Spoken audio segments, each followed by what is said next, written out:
Hello வாங்க எங்கள் வீட்டில் இருக்க குட்டி கார்டன் டூர் பார்க்கலாம். அது ஃபுல் அண்ட் ஃபுல் பார்த்திங்கன்னா அத்தை மாமா மெயின்டைன் பண்ணுறது தான். ஃபஸ்ட்டு வந்து குட்டி இட்லி பூ இருந்தது. ஸோ அடுத்தது வந்து மிளகா செடி இருந்தது. அண்ட் அடுத்து வந்து பார்த்திங்கன்னா டேபிள் ரோசஸ் இருந்துச்சு. மிளகா செடியாக வந்து பார்த்திங்கன்னா ஒரு 2-3 இருந்தது.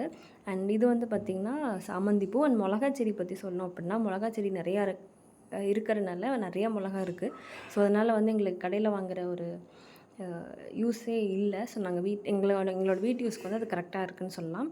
அண்ட் இது வந்து பார்த்திங்கன்னா நான் அரளிப்பூன்னு நினைக்கிறேன், பட் எனக்கு சரியாக தெரில, என்னன்னு சொல்லிட்டு கமெண்ட்டில் சொல்லுங்கள். அண்ட் செம்பருத்தி செடி வந்து பார்த்திங்கன்னா நான் கேட்டதுனால வச்சுருந்தாங்க. அண்ட் புதினா வந்து நிறையா இருந்தது. புதினாவுமே வந்து கடையில் வாங்குறதுக்கு தேவையில்லை, வீட்லேயே வந்து இருந்தது. அண்ட் முல்லைப்பூ வந்து தலையில் வைக்கிற அளவுக்கு கொஞ்சம் இருந்தது. அண்ட் இப்போ சீசனுங்கனால கொஞ்சம் கொஞ்சம் வருது. அண்டு ரோஸ் இருந்தது. ரோஸுமே வந்து நாங்கள் ஒரு நாளைக்கு வந்து ஒரு 5-6 ரோசஸ் வந்து எங்களுக்கு கிடைக்கும். அண்டு அந்த லீஃப் பற்றி சொல்லணும் அப்படின்னா, அந்த லீஃப் சாப்பிட்டா சுகர் வந்து கண்ட்ரோல் ஆகும்னு சொல்லியிருந்தாங்க. ஸோ அத்தை வந்து இது வந்து டெய்லியுமே எடுத்துகிட்ருக்காங்க.